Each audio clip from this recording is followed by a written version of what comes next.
Ila mimi kuna kitu nilikuwa natamani kama bodi ya ligi kwenye ile ambayo kwanzungumzia hata Misri pia ndio nchi kama Misri pale wanacheza Ahli pamoja na Zamalek, waamuzi hawatoki kabisa nchini Misri, wanatoka nchi nyingine kabisa tofauti. Na kwa sababu gani wanafanya hivyo? Wanafanya hivyo kuondoa mambo hayo ya kwamba sijui mwamuzi anaipendelea huyu anaibeba hivi, vitu kama hivyo. Na wenyewe tayari wamepangiana sheria yao ya kwamba mchezaji mwamuzi ambaye atachezesha mchezo wa namna hii basi awe kutoka nje ya Misri. Wao unaona inatija?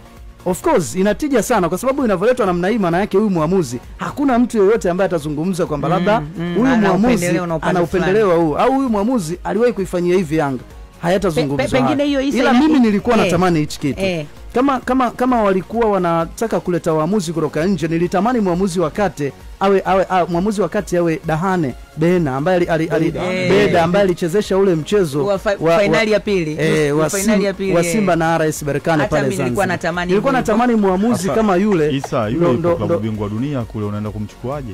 Ndio maana nakwambia nilikuwa natamani.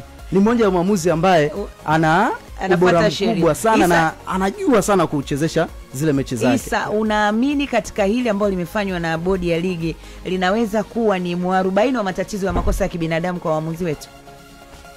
Mwarobaini wa makosa ya kibinadamu kwa waamuzi wetu haiwezekani. Wa kwetu tu.